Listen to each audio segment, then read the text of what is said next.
Béninoises et Béninois, mes chers compatriotes. Après les événements de 2012 et 2013, j'ai pardonné.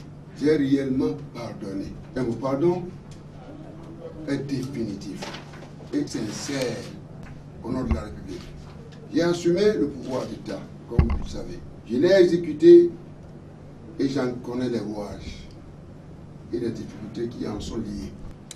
Et donner une chance au président Patrice Talon de gouverner pour le bien de notre peuple. Le 6 avril 2016, je lui ai offert la Bible. J'espérais sincèrement qu'il en ferait un bon usage tout au long de son mandat. Le roi ne saurait s'installer indéfiniment dans les œuvres de la chair, ni s'offrir indéfiniment des droits et ignorer ses devoirs à l'endroit de la cité. La justice divine est implacable. Mes chers compatriotes, Béninoises et Béninois, 3 années durant, je me suis gardé de me prononcer solennellement sur la gouvernance du pays, espérant que le sursaut patriotique l'emporte sur la gestion planète du pouvoir, qui considère certains citoyens comme des citoyens de seconde zone. Ce silence est l'expression de mon choix de ne point interférer dans la gestion de mon successeur, mais d'observer. Aujourd'hui, mes chers compatriotes, au regard de la gouvernance imposée à notre peuple, des nuisances de tout genre qu'elle induit, et singulièrement la crise politique que subit actuellement notre pays, c'est un devoir patriotique et de salubrité nationale. Cette gouvernance permanente de musulmans et de provocation instaurée depuis 3 années est montée crescendo avec le vote de la loi sur la charte des partis politiques et le code électoral. Nonobstant la désapprobation par la majorité d'entre vous de cette loi exclusive et génératrice de conflits, le pouvoir en place n'a eu cure de vos protestations et a poursuivi allègrement l'escalade. Nous voilà aujourd'hui, chers compatriotes, dans une situation inédite. Dans notre pays, notre cher pays, où une bonne frange de la population est privée de son droit de libre choix, étant entendu que les candidats qu'elle soutient sont purement et simplement exclus de la compétition électorale par le chef de l'État. Cette crise que traverse notre commune patrie est une première depuis la fin de notre historique conférence des forces vives de la nation de février 1990.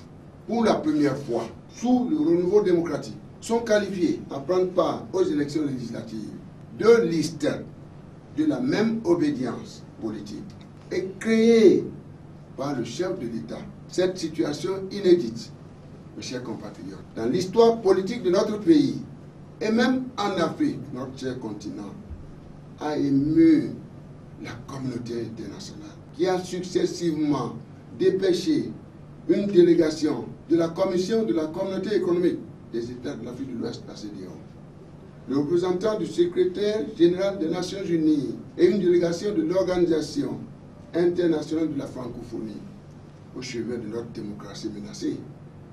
Sans oublier les émissaires spéciaux de son Excellence Muhammadu Buhari, président de la République fédérale du Nigeria et président en exercice de la conférence des chefs d'État et de gouvernement de la CEDEAO.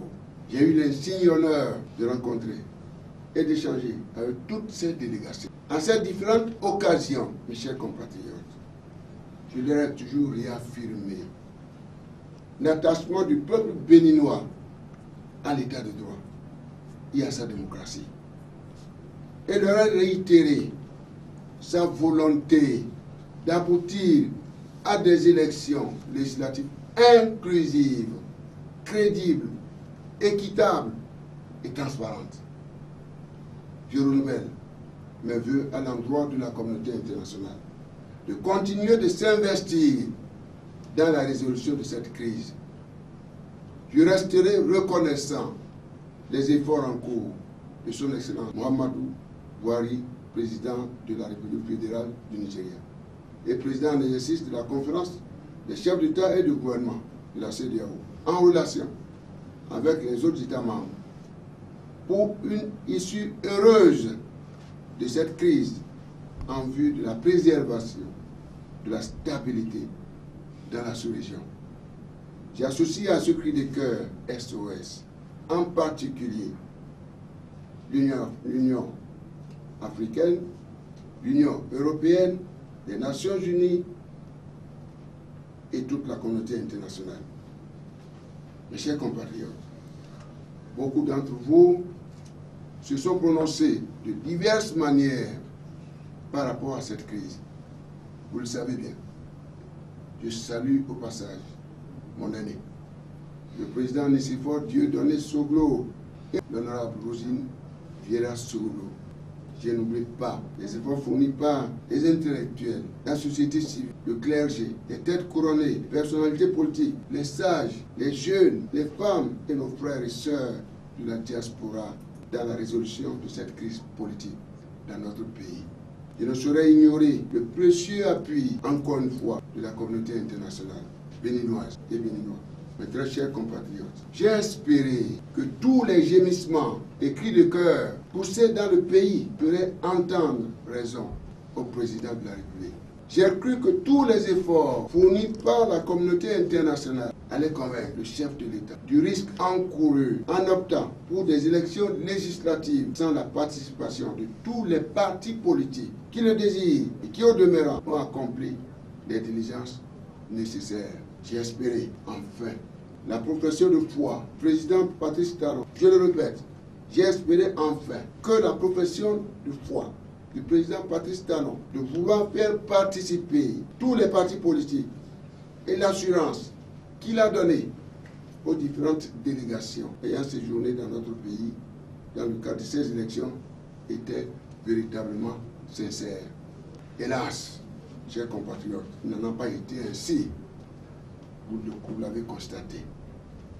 Contre toute attente et au mépris de ces professeurs de foi, répétés face aux délégations étrangères et aux Béninois, le président de la République s'est inscrit dans la poursuite de ce processus électoral qui exclut tous les partis politiques de l'opposition et qui n'autorise uniquement que son seul parti politique, divisé en deux pour la circonstance, à savoir l'Union progressiste et le Bloc républicain. Béninoises et Béninois, mes très chers compatriotes, on gouverne pour le peuple. Toutes les difficultés rencontrées tout au long de ce processus devraient pouvoir dissuader le président de la République de continuer sur sa lancée et sa propre logique préméditée. Tout parlement qui découlerait de ces élections ne peut aboutir qu'à une instabilité institutionnelle chronique dans notre pays. Les intimidations, les arrestations, les menaces d'arrestation, les emprisonnements, les interdictions arbitraires de réunion ou de manifestations des opposants, le déploiement et redéploiement dans nos villes et campagnes, des chars d'assaut, les mandats d'arrêt non justifiés, la contrainte des opposants à la clandestinité, à l'exil, ne sont pas des solutions à la situation qui prévaut actuellement dans notre cher pays, le Bénin.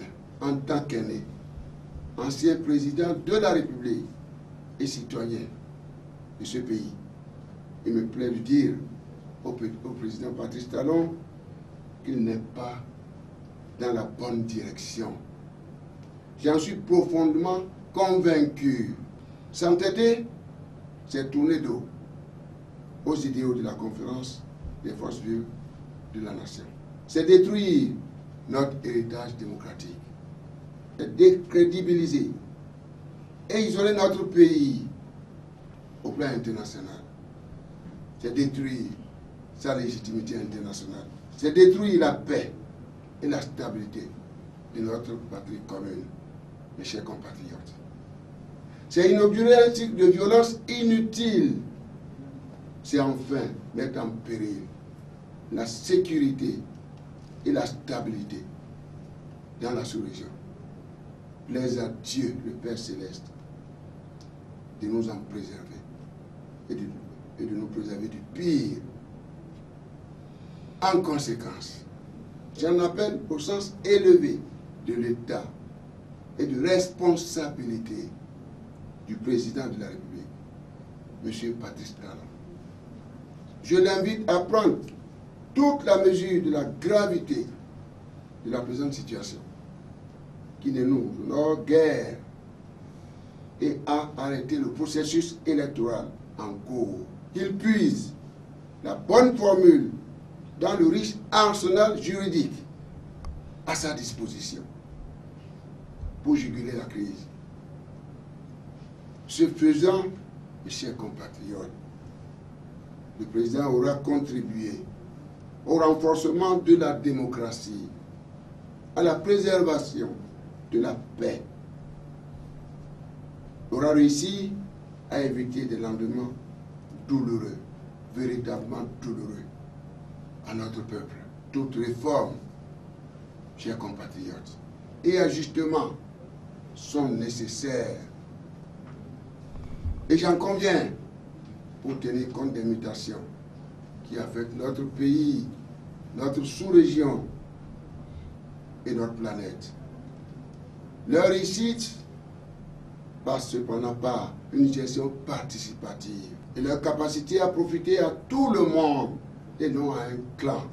L'autorité de l'État chargée de la mise en œuvre de ces réformes pour être audible passe par l'exemplarité au sommet de l'État. La bonne gouvernance participative et permanente ne peut qu'impulser la transformation politique, économique, sociale, structurelle et radicale de toute société. Mes très chers compatriotes, j'en appelle également au professionnalisme des forces de défense et de sécurité que je connais bien, en toutes leurs composantes, qui ont fait le serment de défendre à tout prix la démocratie et l'état de droit, de mettre fin aux exactions, aux persécutions, aux arrestations arbitraires, intimidations et menaces sur les populations, ces dernières qui ne défendent que leurs droits constitutionnels. Ne nous trompons donc pas de cible, chers compatriotes. Je formule les mêmes vœux ou les mêmes souhaits à l'endroit de notre justice et sollicite son impartialité totale. Mes chers compatriotes, au cas où le président Patrice Talon s'obstinerait à conduire le pays dans le monolithisme politique total et profond, toute chose contraire à notre Constitution du 11 décembre 1990, j'invite tous les Béninois, toutes les Béninoises, de tous bords, les institutions de la République, les acteurs politiques, les magistrats, les acteurs des médias et de la presse, les syndicalistes, les agents de sécurité et de défense, patriotes, les femmes de nos villes et campagnes, les jeunes, les confessions religieuses, les enseignants et autres travailleurs de tous les secteurs, les artisans, les commerçants, les ouvriers, les producteurs agricoles, etc., à user du pouvoir que nous donne notre loi fondamentale pour faire arrêter le processus électoral périlleux en cours, afin de rechercher et de trouver sans délai, sous la grâce du Seigneur, les solutions idoines pour organiser des élections législatives véritablement inclusives, crédibles, équitables et transparentes. En effet, la légitimité excède toujours la légalité. Mes très chers compatriotes, il ne saurait y avoir d'élections législatives au pays de Bianzé, Kaba, Bioguera, sans l'opposition. Ensemble, dans la cohésion nationale et dans un sursaut patriotique, gagnons le pari. d'un Parlement inclusif pour garantir la stabilité, la paix, la prospérité partagée et l'avenir radieux de notre patrie commune, le Bénin. Vive le Bénin, vive la démocratie béninoise. Que Dieu bénisse notre patrie commune, le Bénin. Je vous remercie.